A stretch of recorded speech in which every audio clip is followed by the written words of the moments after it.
नमस्कार दोस्तों, आप सभी का लॉ सीखो के दैनिक समाचार विश्लेषण में। तो चलिए आज के आर्टिकल्स देखते हैं। आज का जो हमारा पहला आर्टिकल है ये जुडिशियल फेडरलिज्म, न्यायिक संघवाद के बारे में है। हम एग्जीक्यूटिव, हमारी कार्यपालिका का संघवाद तो देखते हैं, फेडरलिज्म देखते हैं, लेकिन इस आर्टिकल में जुडिशियल फेडरलिज्म की बात की गई है।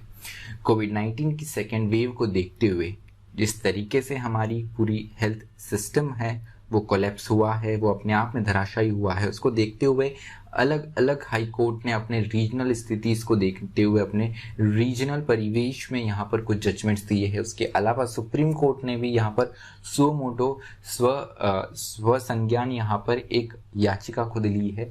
उसी को देखते हुए ये आर्टिकल बात करता है कि कैसे इनमें एक समानता बनी रहनी चाहिए और कैसे फेडरलिज्म का पालन होना चाहिए। उसके बाद में जो हमारा आज का दूसरा आर्टिकल है ये सेकेंड वेव के संबंध में है। कोरोना वायरस की जो सेकेंड वेव हुई है उससे हमें क्या शिक्षा लेनी चाहिए, उसके साथ में हमें आगे आने वाले भविष्य के लिए भी तैयारी करके रखनी चाहिए, उसी पर यह आर्टिकल बात करता है।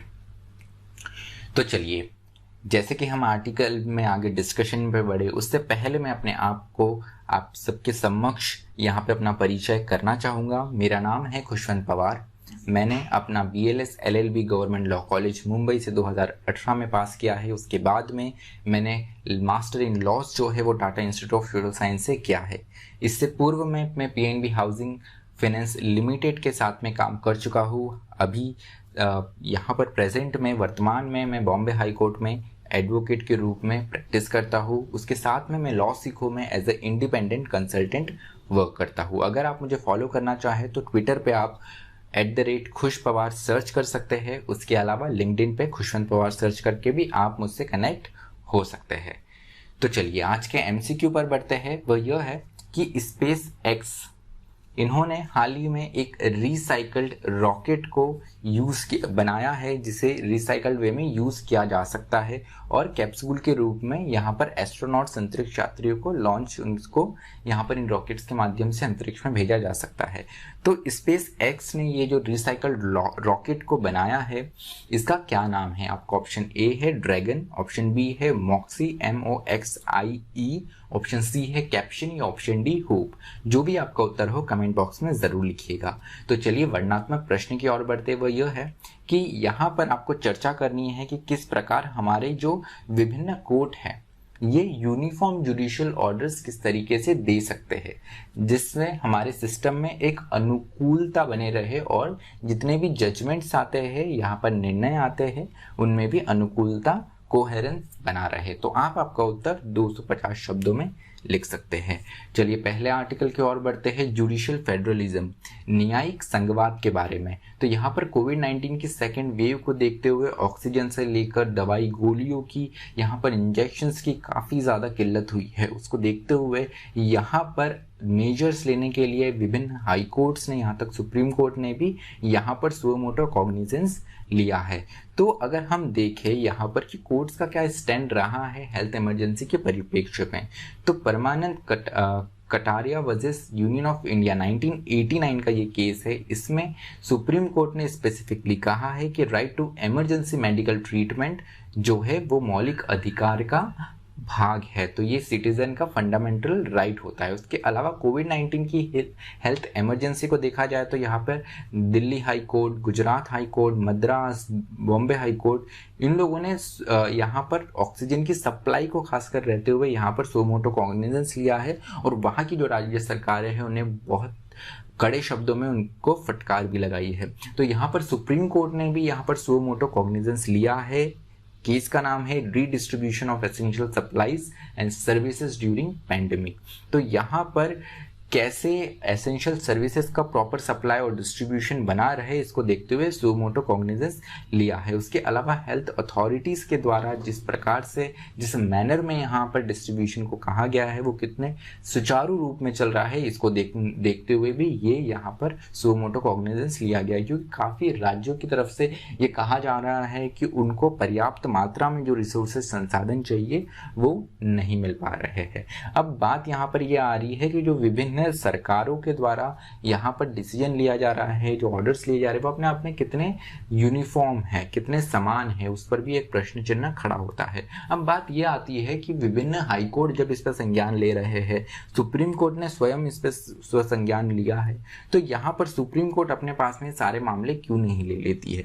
तो उसके लिए हमें देखना पड़ेगा हमारा संविधान का अनुच्छेद 139A 139A, जिसमें सुप्रीम कोर्ट के पास में ये पावर है कि वो हाई कोर्ट से केस जो है वो खुद के पास में ट्रांसफर कर ले अगर उसमें same question of law involve होता है। तो अब यहाँ पर बात यह आती है कि issues in transferring of cases की क्या इश्यूज है अगर केसेस को ट्रांसफर करते हैं। तो यहाँ पर general feature of apex court, जो हमारे सुप्रीम कोर्ट का जनरल फीचर है, उसे अगर हाल ही के वर्षों में देखें तो यहाँ पर general lack of dissent in issues that have serious political ramification. तो यहाँ पर डिसेंट को देखते हुए जिसके राजनीतिक रूप से काफ़ी विभिन्न परिणाम आ सकते हैं, काफ़ी सीरियस परिणाम आ सकते हैं, उन मामलों में सुप्रीम कोर्ट ज़्यादा जाना पसंद नहीं करता। उसके अलावा जो पब्लिक हेल्थ एंड हॉस्पिटल है, स्वास्थ्य जो सामूहिक स्वास्थ्य है, सामुदायिक और सामूहिक स्वास्थ्य का जो विषय है, ये राज्य सूची में आता है, स्टेट लिस्ट में आता है। आइटम 6 होता है ये स्टेट लिस्ट का, जो लिस्ट 2 होती है हमारी उसका। उसके अलावा current respective high court are dealing with specific challenges at their regional level. उसके अलावा जो हाई कोर्ट है ये अपने अपने रीजन में जो उनके स्पेसिफिक इश्यूज है, चैलेंजेस है, चुनौतियां है, उनको यहाँ पर एड्रेस कर रही है। क्योंकि यहाँ पर सुप्रीम कोर्ट को उतने अच्छी तरीके से नहीं पता हो सकता है कि बॉम्बे में क्या हो रहा है या तमिलनाडु में क्या हो रहा है, उसको वहाँ के जो हाई कोर्ट से वही अच्छे तरीके से उन स्थितियों को समझ सकते हैं। तो इनको देखते हुए भी यहाँ पर सुप्रीम कोर्ट मामलों को अपने पास में ट्रांसफर नहीं कर रहा है। इसके अलावा need to give autonomy to high courts. तो यहाँ पर हाई कोर्ट्स को भी, जो हमारे उच्च न्यायालय हैं, इनको भी ऑटोनॉमी होनी ज़रूरी है। इसको देखते हुए भी ये मामले ट्रांसफ़र अभी तक नहीं किए गए हैं, नहीं किए जा रहे हैं। तो सुप्रीम कोर्ट जो हमारा एपेक्स कोर्ट होता है, उसके अंदर हाई कोर्ट्स आते हैं। लगभग हर राज्य के लिए एक हाई कोर्ट होता है, कुछ राज्यों के लिए 2 राज्यों को मिला के एक हाई कोर्ट भी देखने को मिलता है। उसके अलावा यहाँ पर जो हाई कोर्ट के सबऑर्डिनेट्स होते हैं, ये मेट्रोपॉलिटन मजिस्ट्रेट या जुडिशियल मजिस्ट्रेट्स होते हैं। उसके अलावा सिविल साइड पे देखा जाए, दीवानी साइड पे देखा जाए तो दीवानी न्यायालय, डिस्ट्रिक्ट कोर्ट या सेशन कोर्ट हमें देखने को मिलते हैं। तो चलिए, प्रिवेंटिंग फ्यूचर मेडिकल डिजास्टर्स, तो सेकेंड वेव से क्या शिक्षा लिए है, उन शिक्षाओं को देखते हुए आगे आने वाले समय में हम कैसे इन मेडिकल डिजास्टर्स को, इन स्वास्थ्य आपदाओं से प्रिवेंट हो सकते हैं, बचा सकते हैं अपने आप को। और ये जो आज की स्थिति है इसको नहीं, ये भविष्य में है, उसको देखते हुए हम कुछ शिक्षाएं, कुछ लेसन्स आज के दिन से, आज की स्थिति से ले सकते हैं। तो हमें जैसे देखने को मिल रहा है कि कोविड-19 की जो सेकेंड वेव है उससे ऑलमोस्ट हमारा जो हेल्थ केयर सिस्टम है, जो सामुदायिक स्वास्थ्य व्यवस्था है, ये पूर्ण तरीके से कोलैप्स हो गई है, ढह गई है। यहाँ पर बहुत सारी ऐसी भयावह तस्वीरें, भयावह वीडियो हमें देखने को मिलते हैं, हॉस्पिटल से लेकर शमशान तक, जहाँ पे हर क्षेत्र में यहाँ पर किल्लत का सामना देखने को मिल रहा है। और केवल एक क्षेत्र में नहीं, एक राज्य शहर में नहीं, ये देश के विभिन्न राज्यों और शहरों में देखने को मिल रहा है। तो कौन से ऐसे फैक्टर रहे हैं जिनके द्वारा सेकेंड वेव आई है, क्योंकि यहाँ पर ऐसा स्पेकुलेशन है कि इसके बाद में थर्ड या फोर्थ वेव भी आ सकती है। तो सबसे पहला जो कारण माना जा रहा है ये है कि डबल वेरिएंट, जो नया वेरिएंट आया है कोरोना वायरस का, वो कहीं ना कहीं इसके लिए जिम्मेवार है। और उसके साथ में चलते हुए ये भी देखने को मिल रहा है कि इसका ट्रांसमिशन जो है एक व्यक्ति से दूसरे व्यक्ति में जिस प्रकार से ये फैलता था, जो फर्स्ट वेव में कोरोना वायरस जैसा फैल रहा था, उससे कहीं ज़्यादा तेजी से इस स्थिति में अभी ये फैल रहा है। तो यहाँ पर वेरिएंट्स की बात करें तो डबल म्यूटेंट वेरिएंट बताया जा रहा है इसे, कि काफ़ी देशों में जो अलग अलग वेरिएंट आए हैं उनको मिला के ये एक नया वेरिएंट बना है। तो इंडिजीनियस रूप से भी ये तैयार हुआ है, इंडियन वेरिएंट भी इसे कहा जा रहा है। और उसके साथ में जो अलग अलग देशों के इंपॉर्टेंट वेरिएंट्स है वो भी इसको बन के अलग ही वेरिएंट के बनने को देखने को मिला। और अभी बात की जा रही है कि हो सकता है ट्रिपल वेरिएंट भी सामने आए, जिसके लिए हमें पूर्ण रूप से तैयार रहना है। तो यहाँ पर देखने को मिल रहा है कि हर हफ्ते कहीं ना कहीं जहाँ पर इंडियन वेरिएंट पाया जा रहा है, तो हर हफ्ते में ये ऑलमोस्ट डबल हो जा रहा है अपनी स्थिति में, जो संख्या है इसकी दोगुनी हो रही है हर हफ्ते के अंत में, जहाँ पे भी इंडियन वेरिएंट विश्व के अलग अलग भागों में ये पाया जा रहा है। उसके अलावा सेकेंड वेव की अगर हम बात करें तो कहीं ना कहीं हमें क्रिटिकल लेवल के आगे ऊपर उठ के हो गए, और उसके अलावा जो हम पहली स्थिति हम कर रहे थे कि जो ससेप्टेबल व्यक्ति थे यहाँ पर, या जो ऐसे आइडेंटिफाई व्यक्ति थे, कॉन्टैक्ट ट्रेसिंग वगैरह हो रही थी, ये भी अपने आप में बंद हो गई। इसके चलते हुए भी ऐसी स्थिति हमें देखने को मिली। उसके अलावा कहीं ना कहीं वातावरण क्लाइमेट का भी एक महत्वपूर्ण भूमिका रहती है, ऐसा इस आर्टिकल में बताया गया है। उसके अलावा यहाँ पर बताया गया है कि कौन से कदम उठाए जा सकते हैं। तो सबसे पहले mitigation and containment, last resort के रूप में इसे बताया जा रहा है कि आपको ये देखना ज़रूरी है कि कहाँ पर, कौन सी जगह पर, कौन सी स्थिति में ऑक्सीजन की ज़रूरत है, उसे डिटेक्ट करना है, और साथ ही साथ समय पर इन जैसे संसाधनों को वहाँ तक पहुँचाना है। उसके अलावा यहाँ पर प्रोक्योरमेंट एंड ट्रांसपोर्टेशन की एक बड़ी समस्या है कि ऑक्सीजन हमारे देश में तो है, लेकिन इसे ट्रांसपोर्ट करने के लिए जिन ट्रक्स की आवश्यकता है वो हमारे पास में पर्याप्त मात्रा में नहीं है। तो ट्रांसपोर्टेशन जो है वो हमारे अगर इस स्तर पर देखा जाए तो काफ़ी बुरे तरीके से कोलैप्स हो चुका है। तो वहाँ पर हमें ये देखने की आवश्यकता है कि हमें जल्द से जल्द प्रोक्योरमेंट्स करना है। यहाँ पर सरकार अपने क्षेत्र में ले सकती है ऐसे हॉस्पिटल्स को या फैक्ट्रीज को जहाँ पर ऑक्सीजन का उत्पादन होता है या दवाइयों का उत्पादन होता है। जैसे रेमडेसिविर की एक बड़ी मांग अभी देखने को हमें मिल रही है। उसके अलावा जो ऑक्सीजनेटेड बेड्स है, जिन पर ऑक्सीजन अवेलेबल हो सकती है, जिन बेड्स पे, उनकी भी संख्या अपने आप में बढ़ाने की आवश्यकता है। हेल्थ केयर वर्कर्स की बात करें तो यहाँ पर आप temporary health care worker staffs को आप ले रहे, लेकिन उतनी बड़ी मात्रा में और उतने बड़े स्तर पर आप अभी तक नहीं ले रहे सरकार के द्वारा, ये भी इस आर्टिकल में बताया गया है। उसके अलावा टेम्पररी बेसिस पे लिया जा रहा है। ज़रूरत है कि अगर हम भविष्य में भी अपने आप को मजबूत करना चाहें तो हमें यहाँ पर परमानेंट लेवल पर, परमानेंट स्थिति में यहाँ पर हेल्थ केयर स्टाफ को हायर करने की आवश्यकता है।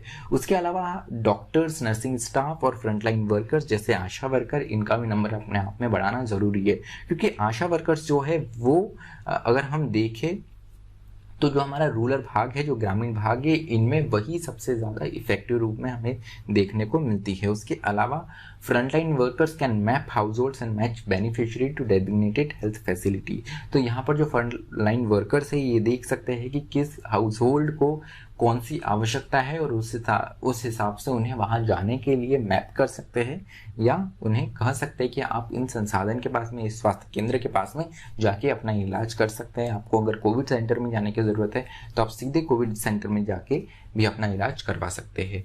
कर्नाटका का उदाहरण दिया गया है। कर्नाटक का अगर राज्य देखें तो फर्स्ट वेव के पास में यहाँ पे ऑक्सीजनेटेड बेड्स की संख्या काफ़ी ज़्यादा बढ़ाई गई, लेकिन कोरोना वायरस इस फॉर्म में आया है कि यहाँ पर और जो कर्नाटक ने तैयारी करी थी, कर्नाटक जैसे राज्यों ने, वो भी अपने आप में कहीं पीछे छूट गई, क्योंकि जिस तरीके से हम देखने को मिल रहा है कि करीब करीब अभी 3-3.5 लाख के हिसाब से हर दिन केसेस आ रहे हैं, तो ये अपने आप में किसी भी हेल्थ व्यवस्था को ढहा देने के लिए, कोलैप्स करवा देने के लिए सफिशिएंट है। तो यहाँ पर अगर हम देखें कि रूरल और अर्बन एरियाज़ में एक डिवाइड देखने को मिलता है। ऑल हेल्थ केयर वर्कर्स का हमारी यहाँ ज़्यादा जनसंख्या हमारे अर्बन एरियाज़ की बजाय हमारे रूरल एरियाज़ में करीब करीब 55 से 60% हमारी देश की जनसंख्या रूरल एरियाज़ में है। उसके बावजूद केवल 36.3% जो हेल्थ केयर वर्कर्स है ये हमें रूरल एरियाज़ में देखने को मिलती है। इसलिए यहाँ पे आशा वर्कर्स जो है उनकी भूमिका महत्वपूर्ण हो जाती है आर्टिकल में। इसलिए ये भी सुझाया गया है कि यहाँ पर आप जो हेल्थ केयर वर्कर्स हैं उनकी संख्या, जो आशा वर्कर्स है खासकर, उनकी संख्या बढ़ा सकते हैं, जिससे कम से कम हमारा जो रूरल एरिया है वहाँ पर स्थिति और ज़्यादा खराब ना हो। तो चलिए, आज का जो हमारा विश्लेषण है वो यही समाप्त होता है। मुझे सुनने के लिए आप सभी का धन्यवाद। अधिक जानकारी के लिए आप लॉसिको की वेबसाइट www.lawsico.com विजिट कर सकते हैं। Thank you. और साथ ही साथ अगर आपको विश्लेषण पसंद आता है तो ज़रूर लाइक कीजिए, अपने दोस्तों के साथ में शेयर करिए, और आप कमेंट भी कर सकते हैं। मुझे सुनने के लिए धन्यवाद। Stay tuned to लॉसिको।